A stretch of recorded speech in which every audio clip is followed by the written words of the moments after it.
कार्यक्रमाची सुरुवात करताना मी राम नाईकजी यांना विनंती करतो की आपण छत्रपती शिवाजी महाराजांच्या प्रतिमेला पुष्पांजली अर्पण करावी. छत्रपती शिवाजी महाराज की, छत्रपती शिवाजी महाराज की जय. त्याचप्रमाणे श्रीमती विद्या ठाकूर यांना विनंती करते की त्यांनी भारत मातेच्या प्रतिमेला पुष्पांजली अर्पण करावी. अमित साटमजी यांना विनंती करतो की आपण भारत माता की, परमपूज्य डॉक्टर बाबासाहेब आंबेडकरांचा विजय असो.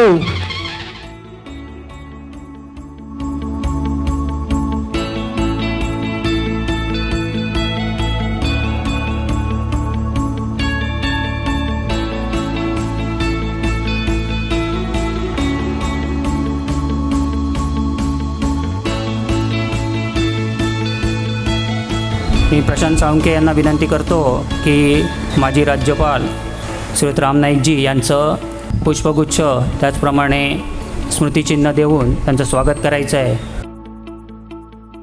राम नाईकजींनी ही वास्तू उभी करण्यासाठी स्वतःच्या खासदार निधीतून फंड दिला होता आणि त्यानंतर ही वास्तू उभी राहिली.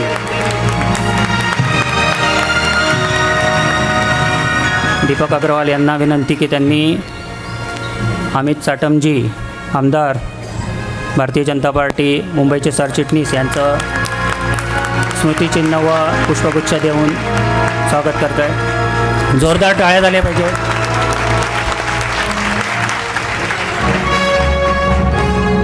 आमदार विद्या ठाकूर यांचं वीरेंद्र राठोडजी सन्मान चिन्ह व पुष्पगुच्छ देऊन स्वागत करत आहेत. त्याचप्रमाणे महेंद्र करकेरा यांना विनंती की त्यांनी जयप्रकाश ठाकूर यांना पुष्पगुच्छ व स्मृतिचिन्ह देऊन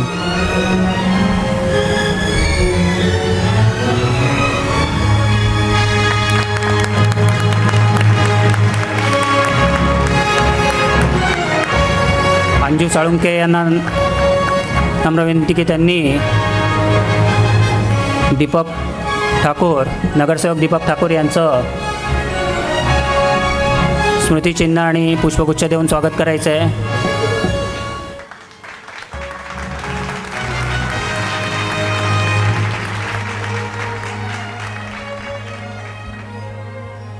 त्याचप्रमाणे दीपक अग्रवाल यांना विनंती की हर्ष पटेल नगरसेवक यांचं देखील पुष्पगुच्छ देऊन स्वागत करायचं आहे.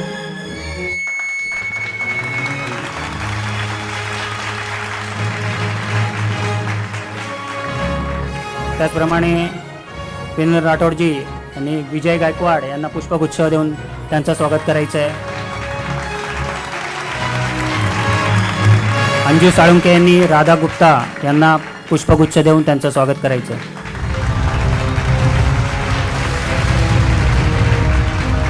रामचंद्र रामुकाजी विश्व हिंदू परिषदेचे कोकण प्रांताचे अधिकारी प्रशांत साळुंखे यांचं पुष्पगुच्छ व स्मृतिचिन्ह देऊन त्यांचं स्वागत करत आहेत.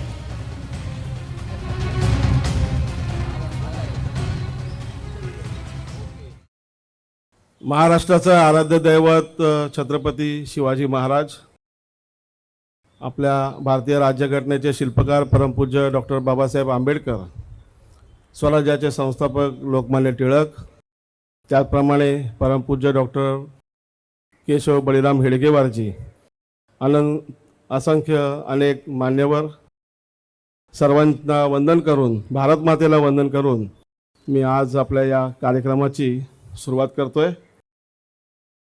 केशव स्मृती हे नाव आज लोकांना परिचयाचं झालं आहे, पण त्याच्या आधी ही जी वास्तू आहे ती नागरिक म्हणून ओळखली जायची, कारण गोरेगाव नागरिक सेवा प्रतिष्ठान हा एक ट्रस्ट आहे 1997 साली स्थापन झालेला, आणि ते एवढं मोठं नाव आहे पण ते लोकांनी त्याचं नागरिक म्हणून लक्षात ठेवलं. 1997 साली मी जेव्हा गोरेगावचा अध्यक्ष झालो मंडळाचा, त्यावेळेला खासदार निधीतून अशा वास्तूसाठी मी प्रपोजल रामभाऊला दिलं होतं, आणि त्यानंतर 6 वर्षाचा थोडासा काळामध्ये गेला आणि मग ही वास्तू आपल्याला 2002 साली मिळाली. त्यावेळेला ज्या अडचणी आल्या त्याच्यातून ही आज जिथे वास्तू उभी आहे इथल्या नागरिकांनी आम्हाला खूप मोठा सपोर्ट केला आणि तेव्हा इथले जे ज्ञानेश्वर नगर रहिवासी संघाचे अध्यक्ष होते शांताराम पुजारी, सगळे शांतू म्हणून ओळखतात, त्यांनी त्यावेळेला आपल्या लेटरहेडवरती दिलं की इथे समाज मंदिरासारखं चांगला उपक्रम होण्यासाठी आमचा नागरिकांचा पाठिंबा आहे आणि त्यामुळे ही वास्तू इथे मिळाली. त्यामुळे ह्या इथल्या रहिवाशांचं मी कौतुक करतो आणि रामभाऊनी एवढा मोठा माझ्यावरती विश्वास दाखवला. त्यांचा सहवास मला खूप लाभला. पण एवढं मोठं उत्तुंग व्यक्तिमत्व आहे तर आपण त्याच्या मुंगी एवढं सुद्धा कर्तृत्व आपण दाखवू शकत नाही. परंतु त्यांचा जो सहवास मला लाभला त्यातून असंख्य गोष्टी मी शिकत गेलो. अध्यक्ष गोरेगावचा झाल्यानंतर राष्ट्रीय मला असं भावना झाली की कोण प्रशांत साळुंखे, कोण ओळखत होतं कालपर्यंत. तर जे कोणी संघाचे असंख्य त्यावेळेचे कार्यकर्ते ज्यांनी कधी स्वप्नही नसेल पाहिलं की असं कधीतरी भारतीय जनता पार्टीचं सरकार येईल, कोणी पंतप्रधान होईल, अशा वेळेला त्या कारणासाठी जे झटले त्यांची मला पहिली तेव्हा आठवण झाली आणि त्या भावनेतून मी 250 RSSच्या जुन्या कार्यकर्त्यांचा तेव्हा माननीय रामभाऊंच्या हस्ते सत्कार केला होता. त्यांच्याच पावलावर पाऊल ठेवून नंतर जेव्हा मी मंडळाचा अध्यक्षपदाची टर्म पूर्ण झाली तेव्हा भगतसिंग नगरला मी एक अहवाल प्रकाशनाचा कार्यक्रम केला. त्यावेळेला 12 नेते म्हणजे पारुल मेहता, किरीटजी, स्वतः रामभाऊ होते आणि एक मोठा कार्यक्रम त्यावेळेला केला. त्यामुळे जे काय आहे हे संघाच्या विचारधारेतून आणि रामभाऊंच्या जवळ राहिल्यामुळे, अतुलजींच्या जवळ राहिल्यामुळे मला काही गोष्टी ज्या शिकायला मिळाल्या त्या सगळ्या अनुभवातून मी हे करत गेलो. रामभाऊनी इथे उद्घाटन जेव्हा झालं इथे नुसती दलदल होती आणि त्या जागी माती, तेव्हा मी माझ्या खर्चाने पैसे स्वतःच्या खिशातले पैसे टाकून इथे माती टाकून कार्यक्रम घेतला होता आणि जमीन झाली. त्यामुळे तिथे कार्यक्रम झाला त्यावेळेला रामभाऊनी सांगितलं होतं की इथे फक्त सामाजिक कार्य व्हायला पाहिजेत. त्यामुळे आम्ही इथे कधी माझं जे व्यवसायाचं लेटरहेड आहे ते देखील कधी इकडे नव्हतं ना, कधी BJPचं मी इथे चिन्ह आतमध्ये ठेवलं. एवढ्या प्रामाणिकपणाने आम्ही हे काम चालू ठेवलं आणि त्यामुळे आता त्याचं एक पुढचे पाऊल जयप्रकाशजींनी मला मदत केली. विद्या ठाकूरजी आमदार झाल्यानंतर मी त्यांच्याकडे रिक्वेस्ट केली आणि त्यामुळे ते एक आमदार निधी त्यांनी दिला आणि त्यामुळे वास्तूची थोडीफार जी पडझड झाली होती त्याच्यात पण त्यांनी मदत करून या वास्तूला एक सुंदर स्वरूप दिलं. आणि 2002 साली ही वास्तू 28 एप्रिल 2002 साली मिळाली. त्यानंतर इथे अनेक ॲक्टिव्हिटी म्हणजे मल्टिपल ॲक्टिव्हिटी चालू होत्या. या इथे आपण एज्युकेशनमध्ये खूप काम केलं आहे. मला वाटतं जवळपास 10 किंवा 11 वर्ष लागोपाठ आपण इथे 10वीच्या गुणवंत विद्यार्थ्यांचा सत्कार केला. गोरेगावातल्या 39 शाळांचे विद्यार्थी दरवर्षी आणि त्यांना नुसतंच करिअर, त्याच्याबरोबर करिअर गायडन्स आहे, काउन्सिलिंग आहे, करिअर काउन्सिलिंग आहे, पर्सनल काउन्सिलिंग आहे, हे देखील आपण केलं. बुक बँक चालवली. रामुकाजींच्या मदतीने आपण इथे सुभाष गुप्ताजी यांनी इथे मेमोरियल त्यांच्या मुलाच्या नावाने आम्हाला निधी उपलब्ध करून दिला आणि मला वाटतं 8 वर्ष तरी आपण इथे बुक बँक चालवली. कॉलेजच्या विद्यार्थ्यांसाठी 11वीच्या वर्ष सर्व विद्यार्थ्यांसाठी आपण इथे बुक बँक चालवली. त्यापासून एक ॲक्टिव्हिटी इथे कंटिन्युअस राहिली आहे, पॅथॉलॉजी म्हणजे रक्त लघवीची तपासणी. आणि त्याचबरोबर जे इथे चष्म्याचं काम चालतं हे एवढं मोठं चालतं की गोरेगावमध्ये जर कोणी वेस्टला रिक्षा पकडली आणि सांगितलं की चष्मा पाहिजे तर रिक्षावाला इथेच घेऊन येईल. पनवेल, डहाणू, गोवंडी, भिवंडी एवढ्या लांबून लांबून इथे लोक येतात.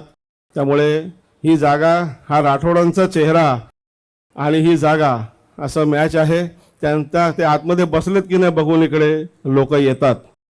हा सगळा वारसा आम्ही चालवत असताना राठोड देखील स्वतः त्याच विचाराने काम करत असताना आम्ही जेव्हा हे देखणं स्वरूप आता ह्याला आलं, डॉक्टर सपकाळे यांच्या मुळे ते हे आजचं स्वरूप तुम्हाला दिसतंय, तर त्यावेळेला ह्याला आम्ही केशवस्मृती हे नाव मुद्दाम त्यासाठी दिलंय कारण हा जो काय वारसा आहे, अंत्योदयाची जी कल्पना आहे, समाजातल्या शेवटच्या घटकापर्यंत आपण पोचलं पाहिजे ही भावना. आणि मी पार्टीमध्ये आलो 83 साली तेव्हापासून आतापर्यंत मला आवडलेलं वाक्य आहे ते, पथका अंतिम लक्ष्य नहीं है सिंहासन चढ़ते जाना, सब समाज को लिए साथ में आगे है बढ़ते जाना. आपण या वास्तूचा देखील उपयोग नेहमी समाजातल्या सर्व स्तरातील लोकांसाठी, विविध जाती धर्माच्या लोकांसाठी आपण इथे करून दिलेला आहे चांगल्या चांगल्या प्रकारे. मुंबईतील सर्वात पॉश आणि सर्वात स्वस्त असं आम्ही अभिमानाने सांगू शकतो. एखाद दुसरी टेस्ट इथे कुठेतरी दुसरीकडे कमी असेल पण जर टोटल ॲग्रिगेटमध्ये बघितलं तर आपल्याला ही एवढं स्वस्त कुठे मिळणार नाही आणि पॉश आहे. आणि हे आज आम्ही जेव्हा सुरुवातीला नागरिकचा लोगो होता, तो लोगो असे 2 हात होते, एक देणाऱ्याचा हात, एक घेणाऱ्याचा हात. तेव्हा तो लोगो आवडला होता, पण नंतर मला वाटलं की यात देखील प्रौढी आहे काहीतरी, की आपण देणारे आहोत ही भावना आहे. म्हणून मग नंतर आम्ही त्याला एक हा जो आताचा लोगो आहे, आस्थापूर्ण सहायता, आणि असं एखाद्या पाठीवर हात ठेवलाय. एक मित्र म्हणून इथे हे ब्रीदवाक्य जे आहे आस्थापूर्ण सहायता, हे पुढे टिकवण्याचं काम आमच्या सगळ्या स्टाफने केलं. आमचा सगळा स्टाफ तिथे बसलेला आहे, सगळा यंग आहे आणि एनर्जेटिक आहे. आतमध्ये पाऊल ठेवल्या ठेवल्या लोकांना जे वेगळे पण वाटतं, त्याचं एक कारण म्हणजे आमचा हसतमुख आणि तत्पर असलेला हा स्टाफ आहे. विद्याजी जेव्हा पहिल्यांदा आल्या तेव्हा त्यांनी सांगितलं की तुम्ही वुमन एम्पॉवरमेंट करता. तेव्हा लक्षात आलं काही गोष्टी आपण सहज करतो, पण याच्यातनं देखील एक कार्य साधलं जातं. आणि तसं प्रकारे आमचं काम चालू आहे.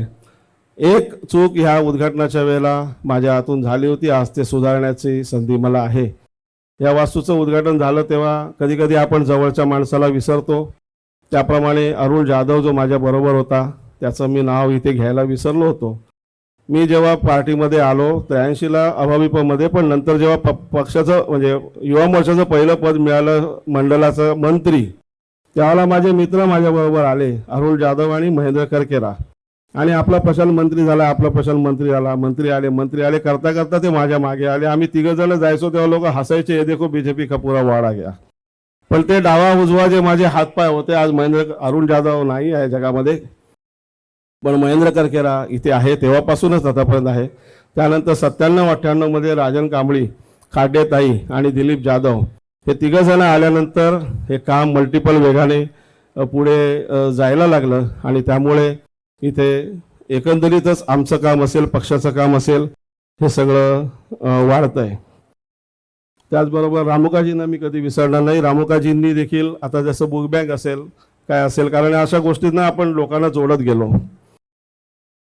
मग आता जो दुसरा विषय आहे याच का आमच्या हे जे हॉस्पिटल आहे, म्हणजे याला लोक हॉस्पिटल म्हणतात, पण इथे डे केअर नाही आहे. पण समजा पुढच्या काळामध्ये ते देखील होऊ शकेल. पण आज आपले जे पॅथॉलॉजीचे रिपोर्ट आहेत ते कूपर, जे KEM, कोकिलाबेन, हिंदुजा, लीलावती, बॉम्बे हॉस्पिटल, मुंबईतलं असं एकही मोठं हॉस्पिटल नाही. अगदी विरारचं संजीवनीपर्यंत किंवा भाईंदरचं वेदांतपर्यंत सगळीकडे आपले रिपोर्ट जातात आणि ते लोकांना मान्य आहेत. आणि त्यामुळे एकंदर हे समाधान कार्य चालू आहे असं मी मुद्दाम आजच्या या अतिथींना सांगू इच्छितो. त्याचबरोबर इथे आष्टेकर मॅडम आता आल्यात. मॅडम, माझं बोलणं संपल्यावर मी तुम्हाला मंचावर येण्याची विनंती करतो. मी आता अवयवदानाचं हे जे माझं जनसंपर्क कार्यालय आहे, तिथे बाहेर अवयवदानाचं देखील मी कार्यालय म्हणून लिहिलेलं आहे. माझी मिसेस गेल्यानंतर मला जो काही त्या काळामध्ये 5 वर्ष आजारी होती, निवडणुकीला उभी राहिली आणि निवडणूक संपल्याबरोबर जी आजारी पडली ते तिने अंथरूण सोडलेलं नाही. 2.5 वर्ष शेवटची तर ते हॉस्पिटल हे तिचं घर होतं. आणि त्यावेळेला जेव्हा ती गेली तो मधला काळ आणि त्यानंतर ती गेली त्या क्षणालाच मला फक्त मी ECGची फ्लॅट लाईन बघितली आणि मला कळलं काय झालं. डॉक्टर फक्त खालीमान घालून उभे राहिले, पण मला समजलं काय. त्या क्षणालाच मी निर्णय घेतला होता की हिचं अवयवदान करायचे. पण त्याच्यातून पण मला खूप अडचणी आल्या, अगदी खूप त्रास झाला. पण मग नंतर हा त्रास दुसऱ्याला होऊ नये म्हणून मी या कामात जेव्हा मी विशाखाजींना विचारलं की विशाखाजी आता मला यासाठी काहीतरी करायचं, विशाखाजी म्हणजे माननीय रामभाऊंची मुलगी, तर त्या म्हणाल्या की तुम्ही लिहा. आणि त्या लिहिण्यातून वेबसाईट बनली. क्वेश्चन आन्सर फॉर्ममध्ये ही एकुलती एक वेबसाईट आहे अवेलेबल, कारण मग आपल्याला कुठली माहिती पाहिजे असेल तर मोठे मोठे आर्टिकल वाचावे लागतात आणि त्याच्यामध्ये कुठेतरी कोअर एवढंसं थोडंसं मिनिंग असतं. क्वेश्चन आन्सर फॉर्ममध्ये वेबसाईट बनवली आणि त्यानंतर एक मोबाईल ॲप बनवलं आहे. माझ्या आधी देखील असं मोबाईल ॲप बनवल्याचं मला माहिती नाही आहे आणि नंतरही कोणी हे बनवलेलं नाही आहे. त्यामुळे एकुलतं एक मोबाईल ॲप ह्या विषयावर अँड्रॉइड आणि ॲपल दोन्हीकडे आहे. त्याच ह्याच्यामध्ये माझी आष्टेकर मॅडमशी ओळख झाली आणि हे जे काम आहे अवेअरनेसचं काम करणारे खूप लोक आहेत. मला थोडंसं वेगळ्या प्रकारे करायचं आहे की ही जी वेटिंग लिस्ट आहे ही वेटिंग लिस्टच मला शून्यावर आणायची आहे आणि 1 वर्षात मी ती शून्यावर आणू शकेन, कारण कोरोनामुळे हे काम थांबलं होतं. याचा मला विश्वास आहे. इथे बसलेले जे मान्यवर आहेत त्यांच्या मदतीने आणि तुमच्या मदतीनेच हे काम नक्की पूर्ण होईल. कारण जेव्हा मिसेस गेली 14 जुलैला तिचं रजिस्ट्रेशन झालं आणि 20 जुलैला ती गेली. 14 जुलैला तिला सांगितलं होतं की तुम्हाला 7 ते 10 वर्ष लागतील आणि 20 जुलैला ती गेली 6 दिवसात. तेव्हा मला वाटलं 7 ते 10 वर्ष लागतील, किती लोक असतील. म्हणून मी बघायला गेलो होतो तेव्हा त्यांनी सांगितलं फक्त 135 लोकांची लिस्ट होती केएममध्ये. आणि त्याच्यात पण जी कॅटेगरी असते त्या कॅटेगरीप्रमाणे बघायला गेलं तर तिच्या पुढे जे काय इंटेन्सिटीप्रमाणे 13 ते 15 लोकच होते. म्हणजे फक्त 13-15 लोकांसाठी तुम्हाला 7 ते 10 वर्ष थांबायला लागतंय. ही परिस्थिती कुठेतरी बदलायला पाहिजे असं माझ्या मनाने घेतलंय आणि त्यासाठी तुमच्या सगळ्यांच्या साथीने मी प्रयत्न करेन. मी प्रास्ताविक थोडं माझं लांबलं असेल. अतुलजी आता इथे येतील कारण ते दुसऱ्या कार्यक्रमामध्ये आहेत. गोपाळ शेट्टीजी त्यांना खूप कार्यक्रम आहेत तरीही ते येऊन गेले. अमित साटमजी इथे आहेत. त्यांचं एक मी सांगेन की त्यांचा मुलगी मला वाटतं अगदी नुकती जन्मलेली असताना उपोषणाला बसले होते. त्यावेळेला मी अमितजींकडे गेलो. त्यांना किती माहिती असेल लक्षात मला माहीत नाही, पण मी तिथे उपोषणाला नेहमी जायचो आणि मला त्याचं फार कौतुक वाटायचं की घरामध्ये नुकती जन्म झालेली मुलगी असताना पण ही व्यक्ती एवढं उपोषणाला आमरण उपोषणाला बसले आणि त्याच्यात ते जिंकले. अतिशय लढाऊ आहेत. आणि उत्तर मुंबईतल्या लोकांना समजा प्रशांत साळोखे माहीत होता, पण आम्ही जी ते आले आज त्यांनी इथे पाहिलं त्यामुळे मला तसं खूपच त्याचा आनंद झालाय. श्रीकलाजी या. जयप्रकाशजी अगदी वडिलकीच्या नात्याने माझ्या काही छोट्या मोठ्या चुका असतील मला दाखवतात. माझ्यावरती खूप कृपा आहे. आणि त्याचप्रमाणे विद्या ठाकूर या आम्ही नेहमी बघितलं की गर्दीमध्ये कुठेही कार्यक्रमाला गेल्या की त्या तिकडच्या महिलांमध्ये सहज मिसळतात आणि मला नेहमी वाटतं की ते काय त्यांचा ते स्वभावानुसार जातात, ते काय मुद्दाम राजकीय पक्षामध्ये आहेत म्हणून जातात असं नाही. तर अशी सगळी इथे कर्तृत्ववान माणसं इथे आहेत आता व्यासपीठावर आणि त्यामुळे समोरही आहेत. आणि त्यामुळे एकंदरीत आजचा कार्यक्रम जो आहे हा याचे जे पडसाद उमटतील ते मल्टिप्लाय होतील या अपेक्षेने मी माझं हे प्रास्ताविक संपवतो आणि राजन कांबळे यांना पुढचं सूत्रसंचालन करण्यासाठी आवाहन.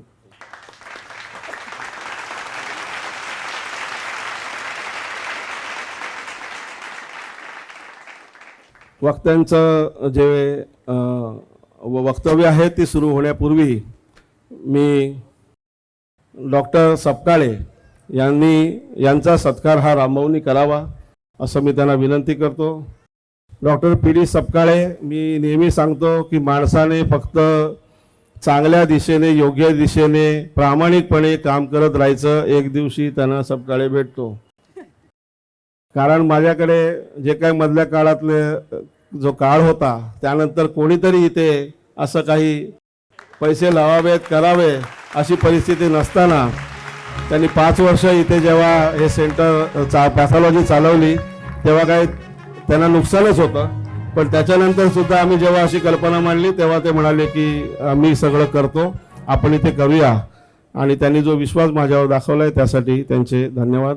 आणि त्याचप्रमाणे मी आता रामभाऊंना विनंती करेन की जे डॉक्टर्स आहेत या आमच्या डॉक्टरांचं देखील त्यांनी रेकग्निशन करावं. इथे सेवा देणारे डॉक्टर, आम्ही हा कार्यक्रम मुद्दाम डॉक्टरांसाठी म्हणून रविवारी घेतला की डॉक्टरांना वेळ नसतो आणि इतर दिवशी ते येऊ शकत नाहीत, पण रविवार त्यांना एकच दिवस मिळतो आणि त्या दिवशी देखील त्यांनी मग त्यांच्या फॅमिलीचा वेळ काढून आज जे डॉक्टर आलेले आहेत त्यांचा सत्कार आम्ही इथे आता करतो आहोत. डॉक्टर अखिल परुळेकर सर आज आलेले नाहीत कारण त्यांची तब्येत अतिशय खराब आहे. त्यांची कोविडची टेस्ट देखील झाली आणि ती जरा त्यांना हे, पण त्यांचे वडील परुळेकर इथे आलेले आहेत. तनय ठाकेर सर जे सोनोलॉजिस्ट आहेत त्यांनी देखील त्यांची असमत दाखवली. Doctor Shrikant, doctor Ranjana Pandit madam इथे आहेत, गायनेकोलॉजिस्ट आहेत. आणि त्यांनी इथे आम्ही बोलवल्याबरोबर एका मिनिटात सांगितलं की मी इथे येणार कारण बाजूला गजानन महाराज मंदिरामध्ये ते येतात आणि त्यांची तिथे खूप श्रद्धा आहे त्या ठिकाणी. आणि आमचे जे पेशंट आहेत त्यांच्यावर अतिशय खुश आहेत आणि बहुतेक सगळ्यांच्या तोंडातून एकच शब्द येतो की आईसारख्या वाटतात. डॉक्टर विकास यादव ऑर्थोपेडिक सर्जन आहेत. डायमंड आणि रुबी 2 हॉस्पिटलमध्ये ते आपली सर्व्हिस देतात.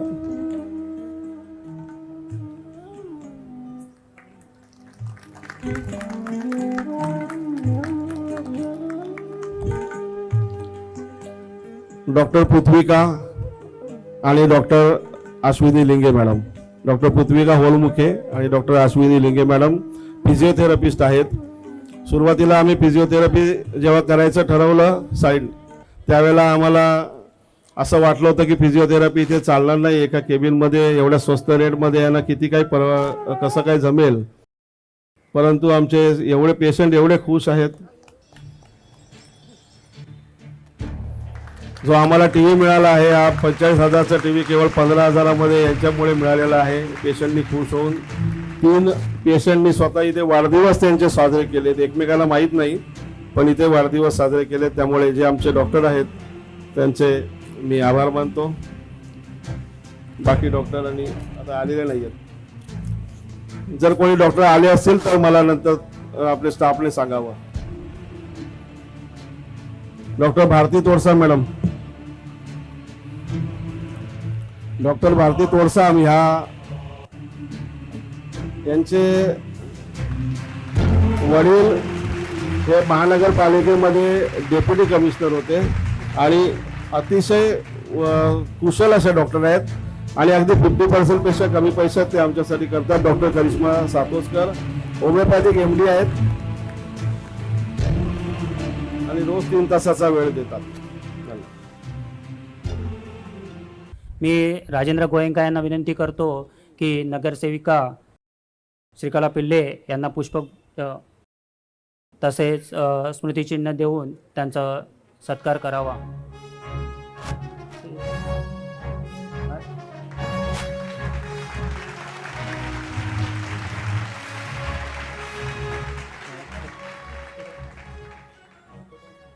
आज के इस डायग्नोस्टिक सेंटर के लोकार्पण कार्यक्रम में उपस्थित आपलं वक्तव्य ठेवणं. उत्तर प्रदेश के पूर्व राज्यपाल आदरणीय राम नाईक जी,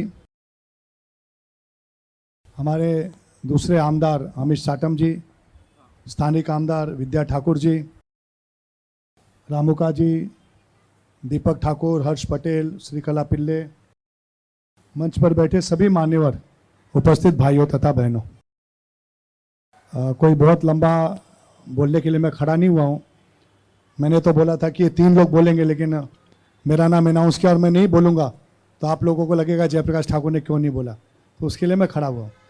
सही मायने में प्रशांत सालुंखे जी का मैं बहुत अभिनंदन करता हूँ, क्योंकि प्रशांत जी ने एक छोटे से यूनिट को कैसे बड़ा कर सकते हैं, वो अगर किसी को सीखना है तो प्रशांत को मिलने का. कहते हैं ना, कोशिश करने वालों की हार नहीं होती. तो एक प्रयत्न उन्होंने छोटा सा शुरू किया. राम नाईक जी जब मेंबर ऑफ पार्लियामेंट थे, खासदार थे, तो प्रशांत मेरे पास आया. राम नाईक जी के खासदार फंड का काम मैं थोड़ा मदद करता था उस समय. तो हम लोगों ने इस प्रोजेक्ट के बारे में माड़ा से बात की, फिर एक छोटा प्रोजेक्ट बनाया और उसी के साथ साथ 2 प्रोजेक्ट गोरेगांव में बने. एक अपना जो डायलिसिस सेंटर है और एक डायग्नोसिस सेंटर. ये दोनों सेंटर की शुरुआत राम नाईक जी ने की. मैं राम भाऊ का बहुत बहुत अभिनंदन करता हूं कि आज दोनों सेंटर बहुत अच्छे ढंग से चल रहे हैं. चाहे वहाँ पिछले 17 साल से हम फ्री डायलिसिस कर रहे हैं और प्रशांत सालुंखे यहाँ पे डायग्नोसिस सेंटर के माध्यम से लोगों को कम पैसे में जो सुविधा मिल रही है, क्योंकि हम जानते हैं कि मेडिकल फील्ड कितना महंगा हो चुका है. एक बिल बनता है तो हम देखते हैं कि कितने लाखों रुपए का बिल बनता है. कल मैं एक कार्यकर्ता के घर पे गया था, पामकर करके. उसके पिताजी अपने एक छोटे कार्यकर्ता हैं, बेचारे एडमिट थे. उनका 12 लाख रुपए का बिल बना, वापस उनको एडमिट करना पड़ा. अभी फिर 6-7 लाख रुपए. एकदम मिडिल क्लास नौकरी करने वाला बेचारा कार्यकर्ता. फिर हमने हॉस्पिटल में बात किया, जो भी लगेगा हम देखेंगे, लेकिन मेडिकल फील्ड इतना महंगा हो चुका है कि हम उसकी कल्पना नहीं कर सकते. लेकिन मैं प्रधानमंत्री नरेंद्र मोदी जी का भी अभिनंदन करूंगा आज कि आयुष्मान भारत के माध्यम से 5 लाख रुपए की मेडिकल सुविधाएं मोदी जी ने प्रोवाइड की है गरीबों के लिए. उसके लिए मैं उनका अभिनंदन करता हूं. सचिन बेलारे हमारे बीच में बैठे हैं, तो जो इस तरह के लाभार्थियों को जो योजनाएं आती हैं, उसके लिए मैं सचिन को हमेशा बोलता हूं कि भाई आप आगे आइए और इसमें लोगों को हम कैसे लाभ दे सकते हैं उसके बारे में हम सोचें. प्रशांत सालुंखे जी की पत्नी की डायलिसिस चल रही थी, तो मुझे याद है कि हमारे डायलिसिस सेंटर पे रेगुलर डायलिसिस के लिए आती थी और प्रशांत भी आते रहता था. मुझे याद है कि भाभी जी को मैं मिलने जाता था तो हमेशा बोलती थी कि जयप्रकाश जी, आपके डायलिसिस सेंटर पे आपका जो स्टाफ है वो मुझे बहुत प्यार करता है और कुछ भी काम रहेगा तो तुरंत भाग कर आता है. तो मुझे भी याद है कि जब वो डायलिसिस के लिए आती थी तो मुझे नहीं लगा था कि इतनी जल्दी चली जाएंगी वो. लेकिन प्रशांत जी की पत्नी हमारी भाभी जी हम सबके बीच में नहीं है, लेकिन वहाँ से प्रेरणा लेकर प्रशांत ने जो ऑर्गन डोनेट्स का एक कार्यक्रम का अभियान चलाया, हमने अभी गोरेगांवकर में भी एक कार्यक्रम किया था, बराबर ना प्रशांत, अभी गोरे, तो उस अभियान को उन्होंने आगे बढ़ाने का प्रयत्न किया। बहुत कठिन काम है अवयव दान करना, ऑर्गन डोनेट करना, क्योंकि हम डायलिसिस पेशेंट देखते हैं। मैं 17 साल से डायलिसिस सेंटर चला रहा हूँ, आज 15 मशीन है हमारे पास। जब किडनी फेल हो जाती है तो उनकी क्या परिस्थिति होती है, मैंने मेरी आंखों से मैं रोज देखता हूँ। ऐसा भी नहीं कि एक दिन देखा, मुझे रोज देखना रहता है, क्योंकि मैं सेंटर पे जब जाता हूँ तब देखता हूँ। तो किडनी ट्रांसप्लांट के लिए किडनी मिलना कितनी कठिन होती है, ये घटनाएं मैं तो रोज देखता हूँ। फिर चाहे लीवर ट्रांसप्लांट हो, हमारे एक बहुत अच्छे मित्र लीवर ट्रांसप्लांट थोड़ा आगे पीछे हुआ, उसमें चले गए, रमेश मेडेकर जी, रामभाव आपको पता है। तो लीवर उनके फैमिली के लोग देने के लिए तैयार थे, लेकिन लीवर ट्रांसप्लांट के लिए भी इतने कानूनी अड़चने हैं, किडनी ट्रांसप्लांट के लिए इतनी कानूनी अड़चने हैं, वो सब के लिए प्रशांत जी काम करते हैं। प्रशांत जी, मैं आपका बहुत बहुत अभिनंदन करता हूं कि एक छोटे सेंटर को आपने इतने बड़े सेंटर में तब्दील किया। मैं राम नाइक जी का और विद्या ठाकुर जी का भी, दोनों का अभिनंदन करता हूं, क्योंकि दोनों की निधि से इसको बनाने का काम किया गया है। मैं बहुत और अधिक न बोलते हुए, मैं प्रशांत जी, आपने जो अच्छा काम कर रहे हैं और जो आपकी टीम है, और टीम का भी एक बहुत बड़ा डेडिकेशन है काम के लिए, डॉक्टर्स लोगों का, उन सभी का अभिनंदन करता हूं। बहुत बहुत धन्यवाद। नमस्कार, जय हिंद, जय महाराष्ट्र। धन्यवाद जयप्रकाश जी। थोड़ा मैं थोड़ा डिस्टर्ब हुआ आपके भाषण के बाद। मैं एक तो मेरे ट्रस्टी का पूरा नाम नहीं लिया था, वीरेंद्र राठौड़, दीपक अग्रवाल जी, गोयंका जी, अंजू साळुंके और महेंद्र करकेरा, ये एक है, मैं नाम लेना रह गया था। और जयप्रकाश जी ने जब भी बोला तभी मुझे ध्यान आया, मैंने सब सोच के रखा था लेकिन मैं भूल गया था। मेरी मिसेज जब भी वहाँ डायलिसिस को जाती थी तो वहाँ पे चाय और बिस्किट देते थे, तो मैं उसको बोलता था कि बिस्किट क्यों लेने का, तेरे को क्या घर पे मिलता नहीं क्या, नहीं लेने का। तो एक दिन देखा उसके पर्स के अंदर बिस्कुट था, तो मैं उसको बोला तेरे को खाने को नहीं बोला तो घर पे लेके आई क्या, तो बोला नहीं नहीं, वहाँ वो मौसी है ना, वो जबरदस्ती डालती देती है, नहीं देगा तो वापस डालती है। इसके पहले वो दूसरे डायलिसिस के लिए जाती थी तो जाते समय कंटाला करती थी कि इससे अच्छा तो मैं नहीं बच गई, मतलब मर गई तो ठीक है, ये तो डायलिसिस इतना पेनफुल है। लेकिन जब वीनस में जाने लगी ना तो उसके बाद वो हंसी खुशी जाती थी। और इतना था कि मैं 2 दिन के लिए लखनऊ जाने वाला था, तो मुझे बोला आओ भी मत, मैं 11 दिन लखनऊ में रहा, आओ मत। बोला क्यों, अमर है ना, मौसी है ना, वो जो अमर है जयप्रकाश जी, वो इतना प्यार से उसको फिर बाद में बेड पे से नीचे लाना, व्हील चेयर पे बिठाना, बाहर रखना।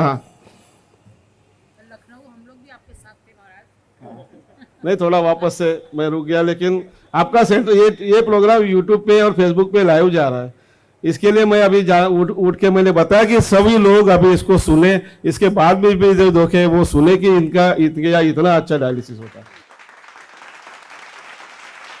धन्यवाद जयप्रकाश जी। आपलं डायलिसिस सेंटर हे आपण चालू केल्यानंतर किती लोकांना त्याचा लाभ होतो, आणि याचं उदाहरणसुद्धा आमच्याकडे सुद्धा आहे की माझे एक कलिग्स होते, त्यांनी इमर्जन्सीमध्ये ऑपरेशन करून दिलं होतं, ज्यावेळेस प्रमोद महाजनजींना गोळ्या घातल्या होत्या, आणि अशा वेळेस त्यांनी मला जवळजवळ मला वाटतं लाख रुपयाची मदत आमच्या एका कलिग्सला मिळवून दिली होती, आणि ते ऑपरेशन केलं होतं। तर विनससुद्धा हे नेहमी या सर्व गोष्टीसाठी नेहमी पुढे असतं।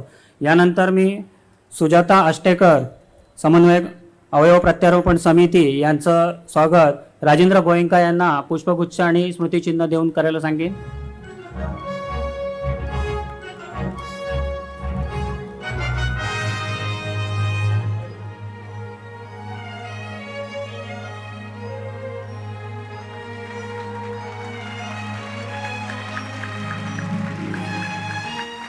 मी सुजाता आष्टेकर मॅडमना विनंती करतो की आपण आपलं वक्तव्य ठेवावं।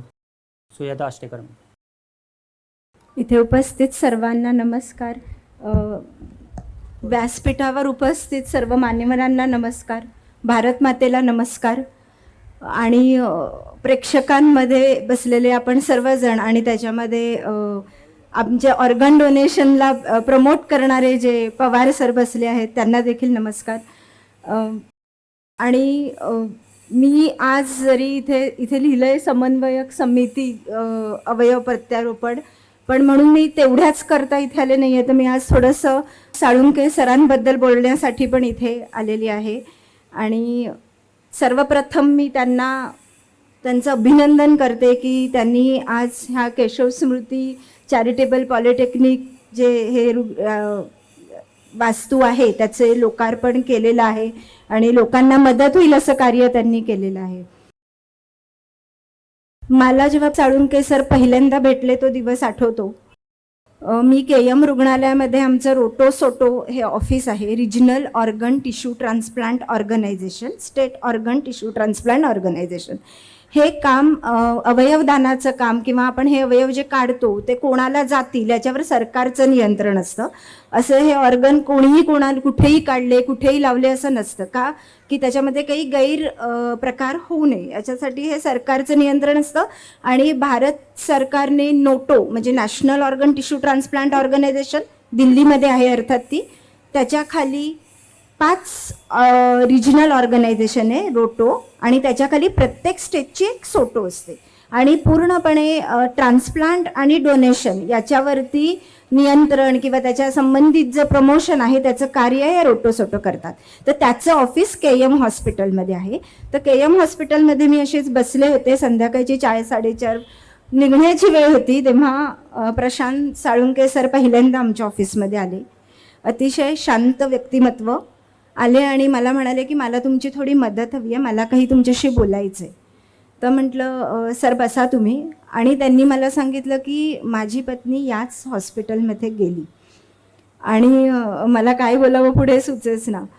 आणि ते म्हणाले की ती गेली, पण आता मला पुढे दुसऱ्यांच्या आयुष्यात असं होईल असं काही होऊ द्यायचं नाही आहे आणि त्याच्यासाठी मला ऑर्गन डोनेशन प्रमोट करायचं आहे. आणि त्यांनी मला सांगितलं की काय दुःख एखाद्या व्यक्ती जेव्हा डायलिसिसमधनं जातो तेव्हा ती व्यक्तीच नाही सफर होत, त्याच्याबरोबर संपूर्ण घर सफर होतं आणि ते दुःख जो अनुभवतो ना त्यालाच कळतं.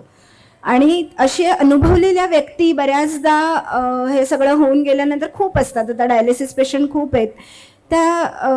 त्याच्यानंतर बरेच लोक दुःखाला जेव्हा सामोरे जातात तेव्हा ब्लेम करतात किंवा म्हणतात आता हे माझ्या नशिबाचं तर होतं किंवा अरे मला काही ट्रीटमेंट इथे बरोबर मिळाली नाही. आणि जेवढं होईल तेवढं वैताग किंवा राग असा व्यक्त होतो. पण जे चांगले लोक असतात ते कदाचित देवाच्या परीक्षेला उतरतात आणि अजून चांगले होतात. तर त्यापैकी एक साळुंके सर आहेत. तर ते म्हणाले की मला असं काही करायचंय की हे कोणाच्याही आयुष्यात पुन्हा होऊ नये याच्यासाठी मी काय प्रयत्न करीन. KM हॉस्पिटलमधल्या स्टाफबद्दल ते अतिशय चांगलं बोलले. बऱ्याचदा आजकाल आपण बघतो की हॉस्पिटल आणि डॉक्टर यांच्याबद्दल आणि इस्पेशली घरात जर रिझल्ट चांगला आला तर वा सगळं छान आहे, पण जर का नाही आला तर मग आपली ब्लेम गेम सुरू होतो. तर तसं त्यांच्यामध्ये कुठेच दिसलं नाही. ते म्हणाले मला सगळं प्रेम आहे, जसं आत्ता पण ते बोलताना म्हणाले, परंतु मला आता याच्यातनं पुढे काम करायचं आहे. तर ते अजून चांगले झाले जेव्हा त्यांची परीक्षा दुःखाने घेतली, देवाने घेतली तेव्हा. आणि त्यांनी मला एक सांगितलं की मला मॅडम ही वेटिंग लिस्ट आहे ना ही शून्यावर आणायची. आणि मला काय बोलावं खरंच कळलं नाही, कारण मला ती वेटिंग लिस्ट किती आहे हे माहिती होतं. मी 20 वर्ष साधारणतः या क्षेत्रात काम करते आणि ही वेटिंग लिस्ट 5,000 आहे महाराष्ट्राची. आणि लिव्हरची साधारणतः 1,000-1,500 नेहमी असते. आणि ही वेटिंग लिस्ट कधी कमी झालेली मी ऐकले नाही. साधारणतः एखाद्याला किडनी मिळायला 5 ते 6 वर्ष ॲव्हरेज पिरियड आहे. आणि अशा परिस्थितीत एक व्यक्ती समोर येतो आणि म्हणतो की मला ही वेटिंग लिस्ट शून्यावर आणायची. एकदा मला वाटतं सर तुम्ही खूपच जास्त अपेक्षा करतायत, असं काहीतरी बोलावं. पण मग मी त्यांच्याकडनं शिकले की जर ध्येयच आपण ठेवलं नाही, आपण काम करतो लोकांसाठी पण आपलं ध्येय पाहिजे काहीतरी, की मी आज 5,000 पेशंट आहेत हे मी कमी करेल असा विचार करण्यापेक्षा मी किती पेशंटना आता ऑर्गन देऊ शकेल याच विचारात होते. तर हे मी सरांकडनं शिकले की खरंच ध्येय त्यांच्या मनात होतं की ते शून्य. आणि आज सुद्धा 3 वर्ष ते काम करतायत. आणि परवा त्यांनी मला या कार्यक्रमासाठी विनंती केली तेव्हा पण तेच बोलले की हे आपल्याला शून्यावर आणायचंय. आणि माझ्या मते जर आपण स्वप्न बघितलीच नाही, ध्येय बघितलीच नाही, तर ती पूर्ण कधी करणार. त्यामुळे त्यांच्या ध्येयाला माझा सलाम आहे.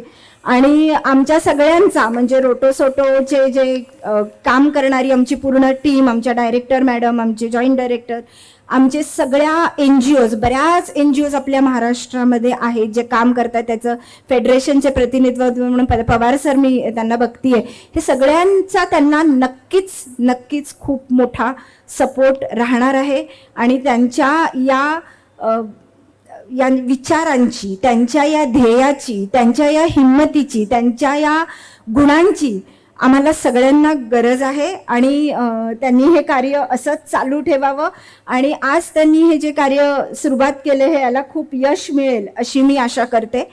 मी साळुंके सरांना अजून एक बोलले होते की जेव्हा मला बोलायची संधी मिळते तेव्हा मी अवयवदानावर 2 वाक्य बोलल्याशिवाय किंवा थोडीशी माहिती दिल्याशिवाय माईक सोडत नाही. तर त्यांनी मला त्याला परमिशन दिली आहे. तर मी खूप काही वेळ घेणार नाही, पण 4 प्रश्नांची उत्तरं फक्त देणार आहे. अवयवदान कोण करू शकतं? अवयवदान मृत्यूनंतर आपण सगळे करू शकतो. जिवंतपणी आपल्याला कोणाला अवयव द्यायचे नाहीयेत, विकायचे नाहीयेत. तो गुन्हा आहे. आपल्याकडे कायदा आहे, कायद्यानुसारच अवयवदान होतं.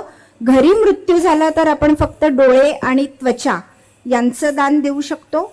आणि ब्रेन डेथ अशी एक डेथ असते जी फक्त ICU मध्ये होते आणि ते 4 डॉक्टर घोषित करतात. अशा परिस्थितीत त्या व्यक्तीचं हृदय चालू राहतं आणि अशा परिस्थितीत आपण अंतर्गत अवयव म्हणजे किडनी, लिव्हर, हार्ट हे डोनेट करू शकतो. आज जरी आपण सगळ्यांनी अवयवदानाला हो म्हटलं तरी आपण प्रत्यक्ष किती अवयव दान करू शकतो हे डॉक्टरांच्या टीमवर आणि आपल्याला कुठल्या प्रकारे मृत्यू येतो त्याच्यावर ठरलेलं असतं. त्यामुळे सगळ्यांनी अवयवदानाला हो म्हणावं. आज इथे जे प्रेक्षक उपस्थित आहे त्यांनी या गोष्टीचा निदान विचार तरी करावा. म्हणजे साळुंकांच्या त्यांनी जे केलेलं कार्य सुरुवात आहे त्याला आपली एक खारीचा वाटा म्हणून नक्कीच आपण आज घरी जाऊन या अवयवदानाची माहिती डिटेलमध्ये वेबसाईटवर घेतली पाहिजे. दुसरं, कोणकोणते अवयव दान आपण करू शकतो? डोळे, त्वचा घरी मृत्यू झाल्यावर पण होऊ शकतात. 6 तासाच्या आत ते घरी येतात आणि अवयव काढतात. 6 तासानंतर मात्र आपण डोळे आणि त्वचा दान करू शकत नाही. त्यामुळे लवकरात लवकर स्किन बँक, आय बँक, रोटोसोटो, ZTCC अशा ज्या संस्था आहेत त्यांना फोन करून कळवणं हे महत्त्वाचं आहे. आणि म्हणजे ते वेळेत येतील आणि घरी सुद्धा डोळे आणि त्वचा दान होऊ शकतं. आणि liver, kidney, heart, lungs, pancreas, intestine यासारखे अवयव सुद्धा ब्रेन डेथ झाल्यानंतर व्यक्ती डोनेट करू शकतो. आणि कमीत कमी 8 जणांचं आयुष्य आपण जाता जाता वाचवू शकतो. तिसरं आहे की अवयव दान करण्याने अंत्यक्रियेला काही प्रॉब्लेम येतो का? तर नाही, याच्याबद्दल काही प्रॉब्लेम येत नाही. अवयवदान करून अंत्यक्रियेसाठी बॉडी नातेवाईकांना दिली जाते. फक्त आपल्याला थोडा वेळ द्यावा लागतो की ही क्रिया पूर्ण होईल. आणि आपल्या ज्या मनात भीती असते की ते कसं दिसेल, काय दिसेल, तर काही नाही. अंत्यदर्शनाला आपल्याला ठेवता येतं. त्यामुळे तशी काही भीती बाळगायची काही कारण नाही. आणि चौथं, जर हे अवयवदान आपल्याला करायचं असेल तर ते कसं करायचं? तर आपल्याला एक फॉर्म भरायचा असतो. तो फॉर्म तुम्ही वेबसाईटवर पण भरू शकतात. नोटो वेबसाईट आहे, www.noto.government.in, rotosoto.km.in. तुम्ही रोटोसोटो नोटो नुसतं टाईप केलं गुगलवरती तर त्या ऑर्गनायझेशनची तुम्हाला वेबसाईट येतील. आपल्या फेडरेशनची आहे, आपल्या आरती साळुंके फाउंडेशनची स्वतःची वेबसाईट आहे. कोणतीही वेबसाईट घ्या, त्याच्यावरती अवयवदानाचा फॉर्म भरा आणि आपल्या नातेवाईकांना कळवा. कारण एक महत्त्वाचं असं आहे की आज आम्ही कितीही बोललो आहोत आणि आपण कितीही म्हटलं तरी शेवटी आपल्या नातेवाईकांनी हो म्हटलं तरच अवयवदान होतं. म्हणजे आज मी जरी 10 फॉर्म भरून ठेवले आणि शेवटी माझे नातेवाईक म्हणाले नाही मला नाही करायचंय, तर अवयवदान होत नाही. हा आपला कायदा आहे. त्यामुळे आपल्या नातेवाईकांना सांगणं हे कुठल्याही फॉर्म भरण्यापेक्षा अधिक महत्त्वाचं आहे असं मला वाटतं. त्यामुळे सर्वांनी घरी जाऊन या गोष्टीचा नक्की विचार करा. हे जीवनदानाचं कार्य आहे. तर जाता जाता एक चांगलं काम आपण करू शकतो. आणि साळुंके सरांनी या कामाची धुरा आपल्या खांद्यावर घेतलेली आहे. तर त्यांना सहकार्य म्हणून आपण आज सगळेजण अवयवदानाची माहिती घेऊया आणि त्याचे फॉर्म भरूया आणि आपल्या नातेवाईकांशी या विषयावरती बोलूया अशी मी सगळ्यांना विनंती करते. आणि जास्त आता बोलत नाही, फक्त साळुंके सरांना आणि इथल्या पूर्ण टीमला आणि सगळ्या स्टाफला खूप खूप शुभेच्छा. असंच चांगलं कार्य आपलं चालू राहू दे. आणि जसं इथे वाक्य म्हटलंय की सब समाज को लिए साथ में आगे अब बढ़ते जाओ. धन्यवाद. धन्यवाद अष्टेकर मॅडम. ऑर्गन डोनेशनचे अध्यक्ष पुरुषोत्तम पवार यांनी कृपया व्यासपीठावर यायचं आहे. यानंतर स्थानिक आमदार श्रीमती विद्या ठाकूर हे आपले मार्गदर्शन करतील. स्थानिक आमदार विद्या ठाकूर. मंच पर उत्तर प्रदेश के पूर्व राज्यपाल आदरणीय माननीय राम नाईक जी, हमारे आमदार अमित साटम जी, माननीय जयप्रकाश ठाकुर जी, जिन्होंने पूरे ये कार्यक्रम का आयोजन किया है, ऐसे संघर्षशील प्रशांत सालुंके जी और उनकी पूरी टीम, हमारे नगर सेवक दीपक ठाकुर जी, इस गोरेगांव मंडल के अध्यक्ष लोक बहादुर जी, महामंत्री मंडल के अध्यक्ष विजय गायकवाड़ जी, लोक बहादुर जी, और हम सभी के मार्गदर्शक ऐसे हमारे आदरणीय रामचंद्र रामुका जी, मंच पर हमारे डॉक्टर सकपाल जी जो पूरा सूत्र संचालन कर रहे हैं, ऐसे राजन कामली जी, और उपस्थित सभी आदरणीय और माननीय गण.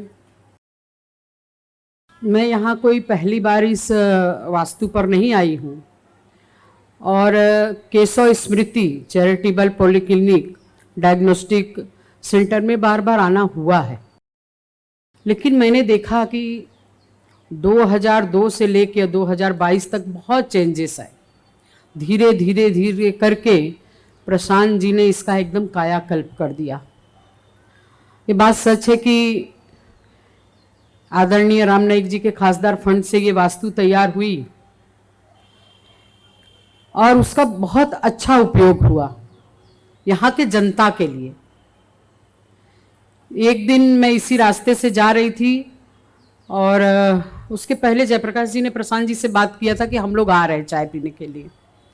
तो मैं और प्रशांत बाहर ही मिल गया मुझे और मैंने देखा तो बहुत सारी लड़कियां, लेडीज़, पूरा स्टाफ, सब कम से कम 15-20 लोग मेरे स्वागत के लिए गुलाब का फूल लेके खड़े हैं. तो मुझे बड़ा आश्चर्य हुआ. मैंने बोला ये क्या है प्रशांत भाई?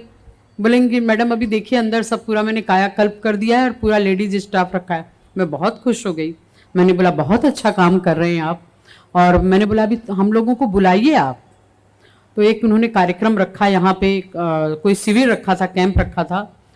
तो मैंने देखा कि कितने अच्छे ढंग से, बहुत बड़ी जगह भी नहीं है, बहुत छोटी भी नहीं है, लेकिन हर डिपार्टमेंट को उन्होंने धीरे धीरे धीरे धीरे छोटा छोटा अरेंज किया है. मुझे बहुत अच्छा लगा. मैंने बोला आपकी डॉक्टर की टीम, आपका स्टाफ, कितने लोग हैं जो स्टाफ है आज इनके यहाँ सर्विस करते हैं जो स्टाफ है, और उनके कितने सारे परिवार चल रहे हैं.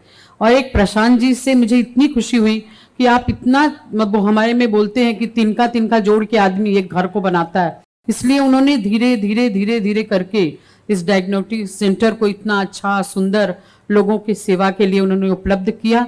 और यहाँ पे कम पैसे में होता है, चैरिटी है एक तरह से, बहुत अच्छी सेवा दे रहे हैं. मैं ज़्यादा भाषण नहीं करूँगी, लेकिन एक बात मैं ज़रूर कहना चाहूँगी कि जब ये वास्तु बनी उसके पहले राम नाईक जी जहाँ पे आज अब मैं बैठती हूँ, मुझे बोलना बहुत ज़रूरी है, जयप्रकाश जी ने कहा है, लेकिन जहाँ पे आज मेरा ऑफिस है, मैं जहाँ बैठती हूँ कोविड के बाद, तो वो वहाँ पर आप सब लोग आते हैं. लांजेकर साहब तुम्ही पण येतात, बारम कितीदा येतात तुम्ही.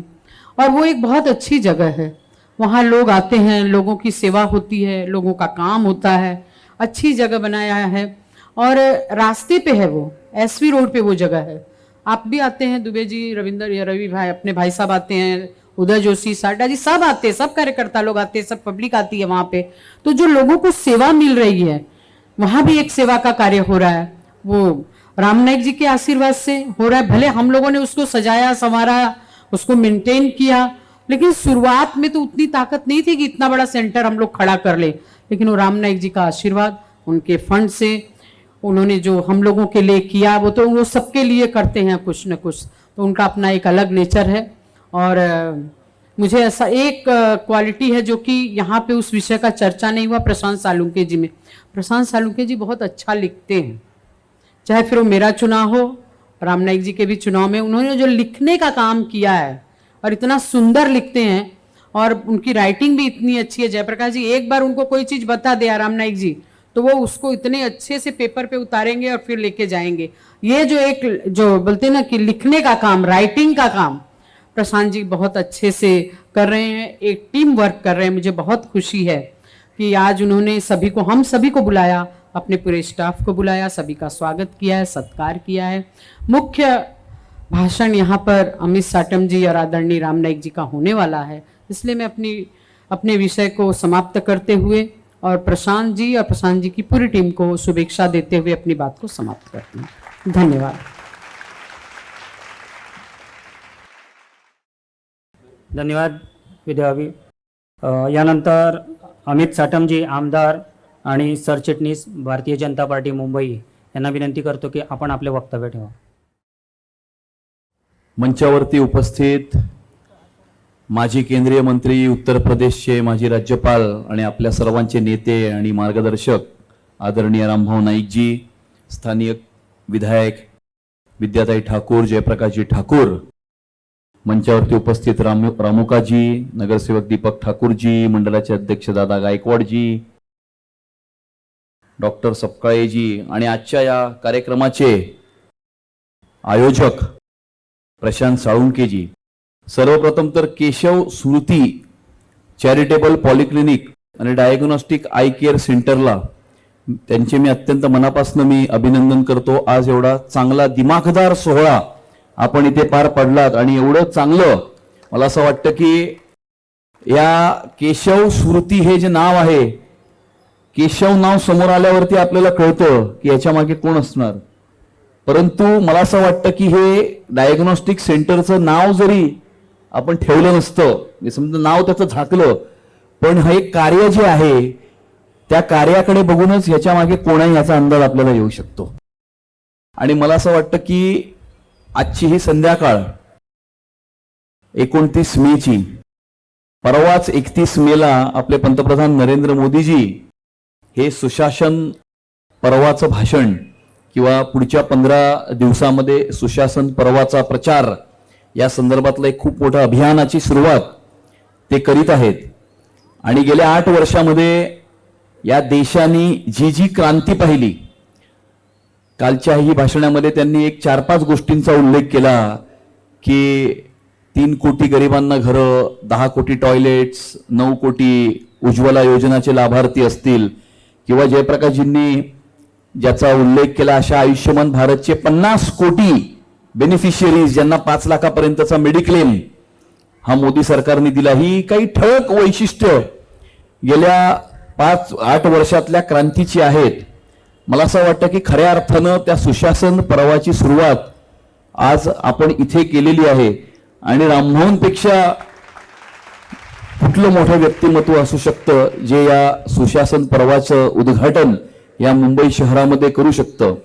आणि त्यामुळे या गोरेगावमध्ये खरं तर विनस असेल किंवा केशव स्मृती असेल, या अशा प्रकारच्या संस्थांनी जे काही प्रोजेक्ट्स या ठिकाणी राबवलेले आहेत, मी तर विद्याताईंना नेहमी सांगतो, भाभीजींना, की आपने बहुत काम किए रहेंगे, आपने अनगिनत लोगों की सेवा की रहेगी, लेकिन मुझे ऐसा लगता है कि आपको राजनीति में आज तक जो यश मिला है वो खाली विनस के किए हुए कर्मों की वजह से आपको ये यश मिला है।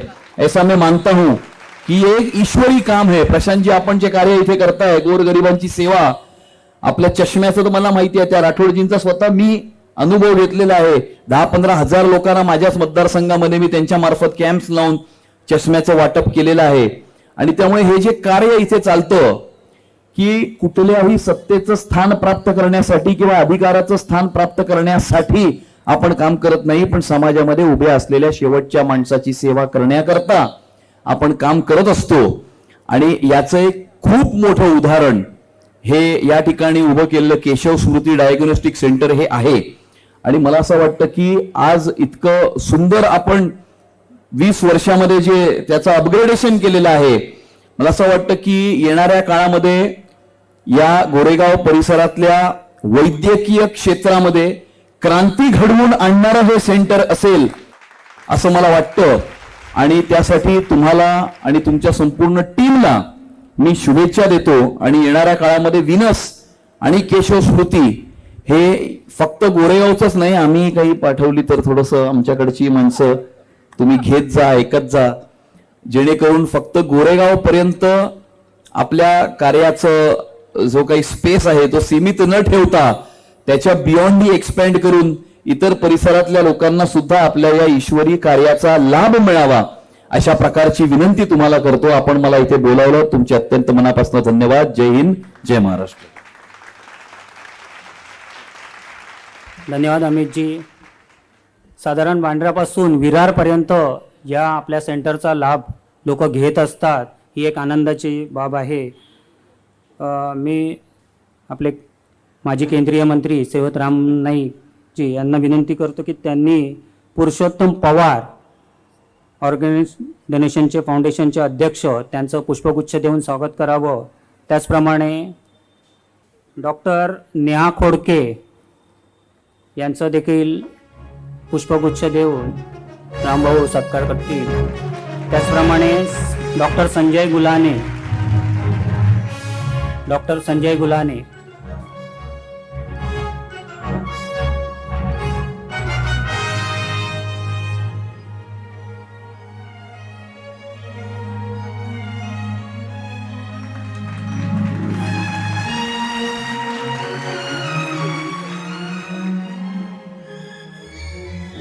नेहा खोडके MD होमिओपॅथी आहेत.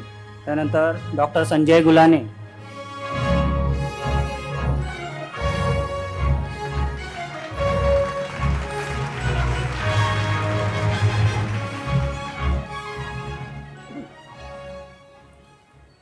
त्यानंतर ही केशव स्मृती किंवा गोरेगाव नागरिक ज्यांच्यामुळे उभे राहिलं असे माजी राज्यपाल तसेच माजी केंद्रीय मंत्री श्रीयुत राम नाईकजी आपल्याला संबोधन करतील. श्रीयुत राम नाईकजी. भारतीय जनता पार्टी महाराष्ट्राचे उपाध्यक्ष श्री जयप्रकाश ठाकूरजी, माजी राज्यमंत्री आणि आमदार विद्या ठाकूरजी, भाजपा मुंबईचे सचिव आणि आमदार अमित साटमजी, या ठिकाणी 2 पूर्व नगरसेविका येऊन गेल्या, श्रीमती श्रीकला पिल्ले आणि हर्षद पटेलजी, डॉक्टर सौ सुजाता अष्टेकरजी, प्रकल्पाचे संचालक डॉक्टर PD सपकाळेजी, नागरी सेवा प्रतिष्ठानचे अध्यक्ष श्री प्रशांत साळुंके आणि अन्य विश्वस्त आणि बंधू भगिनींनो, खरं तर आजचं केशव स्मृतीचं सेवेचं लोकार्पण हे आपल्यापैकी काही लोकांना औपचारिक वाटेल, कारण इथं काम चाललेलं आहे आपण बघता आहात. आणि काम चाललेलं असताना मग आत्ता कसं काय उद्घाटन असं मनात येऊ शकतं. पण आपल्याला माहिती आहे की कशा अडचणी, किती अडचणी हे प्रशांत साळुंकेने आपल्यासमोर ठेवलेले आहेत. आणि आपल्या व्यवहारात सुद्धा असं होतं की एखाद्या कुटुंबात मूल नाही झालं, मग मुलगा किंवा मुलगी झाली तर नाव ठेवतच नाहीत. काही दिवस गेले की मग त्यांचं बारसं केलं जातं. मला असं वाटतंय की हे आज बारसं तशा प्रकारचं इथं करायला आपण जमलेलो आहोत. प्रशांत साळुंकेंची पत्नी आरती, तिचा आणि माझा खूप जुना परिचय, आणि सगळं प्रशांत साळुंके पक्षासाठी काम करतायत आणि त्या घरासाठी सगळं बघतायत. अशा परिस्थितीमध्ये त्यांना आजार झाला, असाध्य आजार झाला आणि दुर्दैवानं त्यांचं निधन झालं. निधन झाल्यानंतर प्रशांत साळुंखे मला ज्यावेळेला पहिल्यांदा भेटले ते म्हणाले की मला ते बघवत नव्हतं, पण आता मला असं वाटतंय की जे मी बघवत नव्हतं असं म्हणतोय अशी पाळी कुणावरही येऊ नये म्हणून मी माझ्या आयुष्यात यापुढे असं काम करेन वैद्यकीय क्षेत्रामध्ये की प्रत्येकाला काही ना काही मी करून देऊ शकेन. अशा प्रकारचा संकल्प पत्नी केल्यानंतर मला वाटतं पहिल्यांदा जर कुणाला सांगितलं असेल तर त्यांनी मला सांगितलं. आणि त्यामुळं बोलणं सोपं असतं पण करणं फार अवघड असतं. आणि घरातली गृहिणी ज्या वेळेला जाते त्यावेळेला खरं तर घर कोलमडून जातं. आणि ज्या वेळेला असं घर कोलमडून जातं त्यावेळेला ज्याला सावरावं लागतं त्याला किती कष्ट होतात याची आपण कल्पना नक्की करू शकतो. आणि म्हणून मी प्रशांत साळुंखेंचं पण अभिनंदन करणार आहे की एकदा संकल्प केला आणि त्या संकल्पानंतर ज्या पद्धतीनं, तसं पाहिलं तर मी खासदार निधीबद्दल सांगणार आहे तुम्हाला, पण 1997 साली मी या ठिकाणी खासदार निधीतून रक्कम दिली. आणि कधी कधी सरकारचं काम असं असतं की त्याला जे तांत्रिक परवानगी लागते ती 6 वर्ष मिळाली नाही. आणि अशा पद्धतीमध्ये तरीही काम करत राहणं आणि शेवटी हा सुदीन ज्याला आपण म्हणू शकू की त्यांनी वैद्यकीय केंद्र हे उभं करायचं ठरवलं. आणि आज काही 1.5-2 वर्ष काम केल्यानंतर आपण त्या कार्यक्रमाच्या उद्घाटनासाठी या ठिकाणी जमलेलो आहोत. उद्घाटन तर आता झालं. हा तसा एका दृष्टीने मी म्हटल्याप्रमाणे औपचारिकच सोहळा वाटेल, पण इथं येऊन जे जे बोलले ते बोलताना आपल्याही हृदयाची स्पंदनं कुठं ना कुठंतरी हल्ली असते.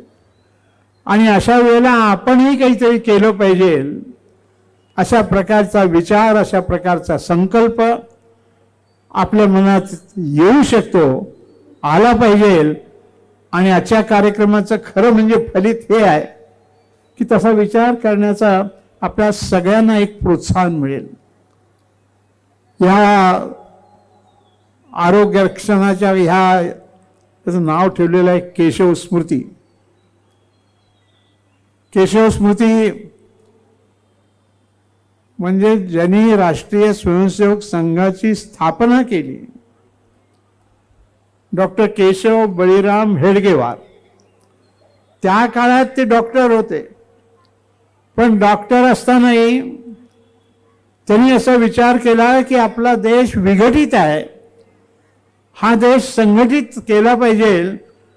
आणि म्हणून त्यांनी डॉक्टर की न करता राष्ट्रीय स्वयंसेवक संघाची स्थापना केली.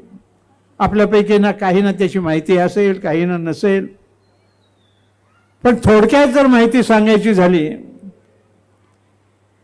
तर राष्ट्रीय स्वयंसेवक संघ ही सगळ्या विश्वामध्ये ज्या वेगवेगळ्या अशा व्हॉलेंटरी ऑर्गनायझेशन्स आहेत त्यामध्ये सगळ्यात मोठी व्हॉलेंटरी ऑर्गनायझेशन जर कोणती असेल तर ती म्हणजे राष्ट्रीय स्वयंसेवक संघ आहे. इथं काही पैसे द्यायला लागत नाहीत, इथं आपलं जीवन द्यायचं आहे. आणि असं जीवन द्यायला लोकांना प्रेरणा देणारं असं हे नाव आहे. आणि मला खात्री आहे की या नावाप्रमाणे काम या ठिकाणी आत्ता जे चालू आहे ते अधिक उत्साहाने, अधिक चांगल्या पद्धतीनं या ठिकाणी होत असेल. पण मला केशव स्मृतीबद्दल सांगायचं हे आहे की त्यांनी जे निर्माण केलं, मी आता तसा भारतीय जनता पार्टीचा कार्यकर्ता, स्वयंसेवक तर पण आज त्यातून निर्माण झालेली भारतीय जनता पार्टी आपण पाहिलीत तर आज जगामध्ये सगळ्यात मोठी राजकीय पक्ष जर कोणता असेल तर तो भारतीय जनता पार्टी आहे. हाय सगळ्यात मोठी कामगार संघटना त्यातूनच भारतीय मजदूर संघटना निघाली. तर सगळ्या जगात मी हे जगात याचा उल्लेख एवढ्यासाठी करतोय की आपला देश खूप मोठा आहे, परंतु हे आपल्याला माहिती असलं पाहिजे. आणि मजदूर क्षेत्रामध्येही काम करतायत, वनवासी क्षेत्रामध्येही काम करतायत आणि हे काम मनापासून पैसे मिळतात नाही मिळतात, पैसे मिळत असून सुद्धा आपण काम करत राहिलं पाहिजे. अशी प्रेरणा ज्या नावातनं आज निर्माण झालेली आहे, ह्या नाव इथं देण्याला तिथं लिहिताना आपण सगळ्यांनी जबाबदारी समजलेली आहे याचा मला विश्वास आहे. पण एखादी गोष्ट समजणं आणि त्याप्रमाणे करणं यात कधी कधी जमीन आसमानाचं अंतर होतं.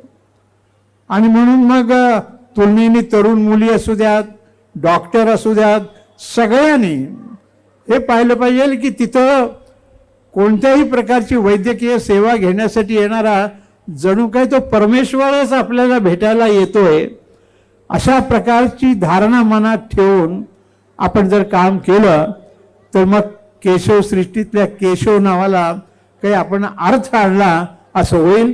आणि मला विश्वास आहे की त्या पद्धतीनं तुम्ही याप्रमाणे काम कराल. 2 वैद्यकीय सेंटर माझ्या खासदार निधीतनं झालं. जयप्रकाश ठाकूरनी सांगितलं तो व्हिनस मेडिकल सेंटर हजारो शेकडोने हजारो लोकांना त्या ठिकाणी डायलिसिस मुक्त म्हणून करून देण्याची जी व्यवस्था आहे, एखादा पेशंटला आणायचा असेल तर त्यासाठी वाहन पाठवण्याची जी व्यवस्था आहे, ते सहजासहजी जमत नाही. पण असं काम करण्यासाठी एक संकल्प असावा लागतो आणि असा संकल्प केला म्हणून आज आपल्या उपनगरामध्ये डायलिसिसचं सगळ्यात उत्तम सेंटर कोणता असेल तर तो व्हिनस सेंटर आहे हे सांगण्यात मला आनंद वाटतो. आणि काही दिवसांनी बाकीच्या सेवा देणारा सगळ्यात सेंटर कोणता चांगला आहे तर केशव स्मृती हा सगळ्यात चांगला सेंटर आहे. अशी वाटचाल करण्यासाठी आपण सर्वजण त्यांना शुभेच्छा द्यायला आलेले आहोत. खासदार सिरीज म्हणजे काय हे आपल्यापैकी बहुतेकांना ऐकून बोलून आमदार निधी म्हणजे काय, पण तुम्ही लोकांनी 1989 मध्ये मला पहिल्यांदा लोकसभेत निवडून पाठवलं आणि लोकसभेत निवडून गेल्यानंतर मी अनेक कामं केली. आता ती कामं सांगण्याचा काही हे ठिकाणही नाही, आवश्यकताही नाही. पण खासदार निधी म्हणजे काय हा प्रश्न मी लोकसभेत उपस्थित केला आणि याचा उत्तर द्या सरकारने मी सांगितलं की हवं तर सुरुवातीला 1 कोटी द्या प्रत्येक खासदाराला आणि मग त्याच्या क्षेत्रामध्ये मग एखादं गटार असेल, एखादी शाळा असेल, ज्या काही छोट्या छोट्या गोष्टी आवश्यक आहेत पण होत नाही आहेत त्याची सगळ्यात अडचण जाणीव ही जनप्रतिनिधींना असते आणि म्हणून हे दिलं पाहिजे. त्यावेळेला नंतर जे पंतप्रधान झाले मनमोहन सिंग हे त्यावेळेला अर्थमंत्री होते आणि त्यावेळेला त्यांनी सांगितलं की असं देणं, अशी सत्ता देणं बरोबर नाही राहणार, सरकार आहे, सरकार तर सगळ्या सोयी देत आहे. मग मी त्यांना उठलो आणि म्हणालो की मुंबईमध्ये 65% जनता ही झोपडपट्टीत राहते, हे तुम्हाला माहिती आहे का? आणि तिथं संडास नाही आहेत. मुंबई हिंदुस्थानातली सगळ्यात मोठी आर्थिकदृष्ट्या ही महानगरपालिका आहे, पण ह्यामध्ये बायकांना संडास नाही आहेत, पुरुषांना संडास नाही आहेत. तर मग होतं काय, तर बायका ज्या आहेत त्या रात्री रस्त्याच्या कडेला, समुद्राच्या कडेला संडासासाठी जातात आणि पुरुष जे आहेत ते सकाळी जातात. म्हणजे माहिती आहे का तुम्हाला? या सगळ्या चर्चेतून मग नरसिंहराव पंतप्रधान होते आणि त्यांनी सांगितलं की सुरुवातीला म्हणून दरवर्षी आपण 1 कोटी त्या कामासाठी मंजूर करू. त्यानंतर अटल बिहारी वाजपेयी पंतप्रधान झाले, मलाही राज्यमंत्री केलं, राज्यमंत्री रेल्वेचं केलं. मी एका वेळेला 5 खात्याचा राज्यमंत्री होतो. गृह खात्याचा मी राज्यमंत्री होतो, रेल्वेचा राज्यमंत्री होतो. तर त्यावेळेला संजीव कुमार हे रेल्वे मंत्री होते, पण त्यांनी एका अपघातामुळे राजीनामा दिला, म्हणून माझ्याकडं संपूर्ण रेल्वे खातं पण दिलं. असं 5 खात्याचं मी त्यातलं प्लॅनिंग आणि प्रोग्राम इम्प्लिमेंटेशन हे खातं माझ्याकडे होतं. आणि मी अटलजीला म्हटलं की अटलजी 1 कोटी रक्कम मोठमोठ्या मतदारसंघाला काहीच नाही आहे, ती वाढवली पाहिजे. म्हणून त्या काळात 2 कोटी करण्याचा निर्णय झाला आणि आता प्रत्येक खासदाराला 5 कोटी रुपये दर वर्षाला दिले जात आहेत आणि त्यातनं अशा प्रकारच्या सेवा करता येतात. ते खासदार 5 झाले, पण मी उत्तर प्रदेशात होतो.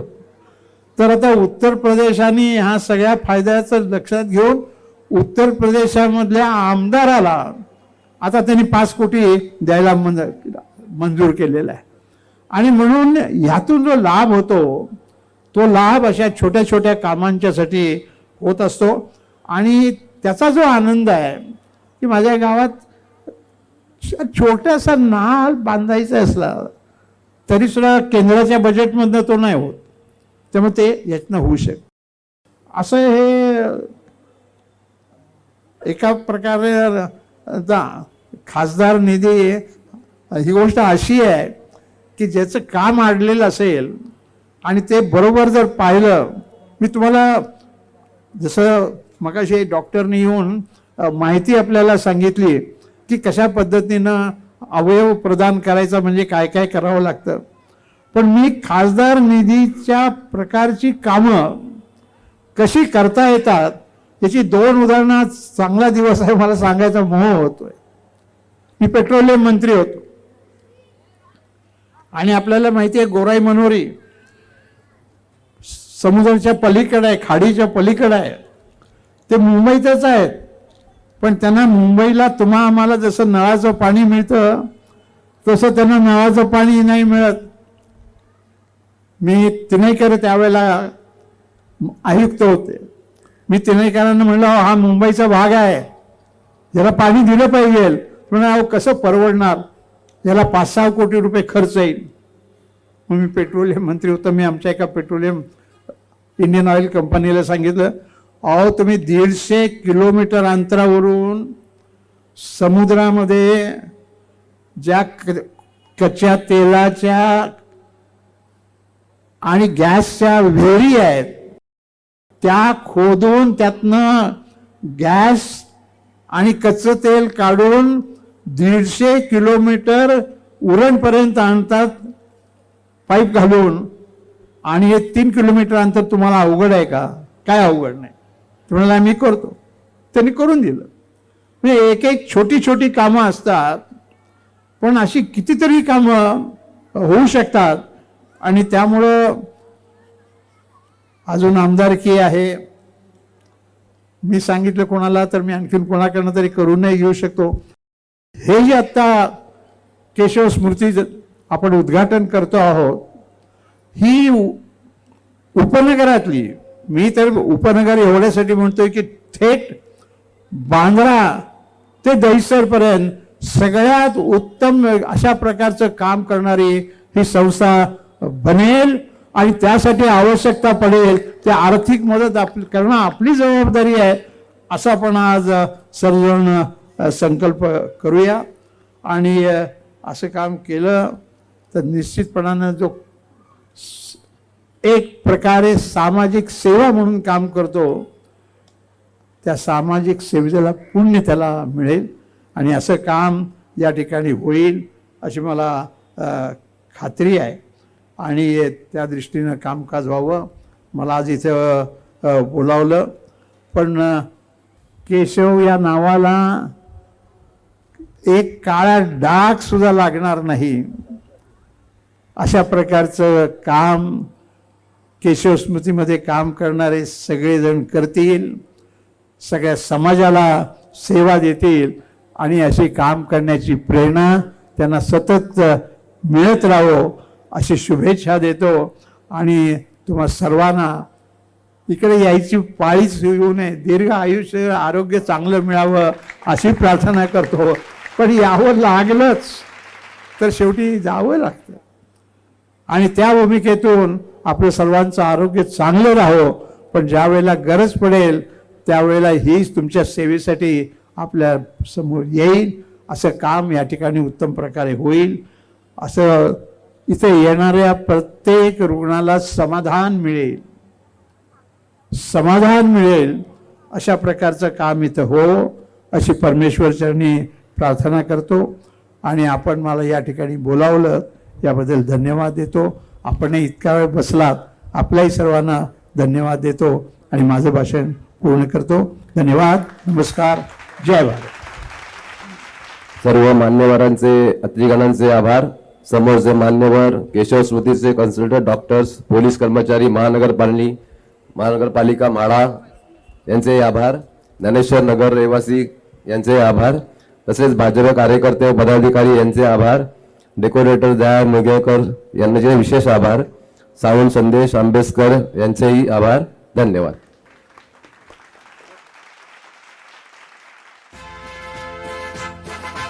जनगण मन अधिनायक जय हे भारत भाग्य विधाता.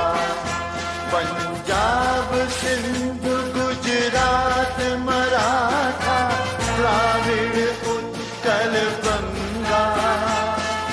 विंध्य हिमाचल यमुना गंगा उच्छल जलधि तरंगा. तव शुभ नामे जागे, तव शुभ आशीष मागे. गाहे तव जय गाथा.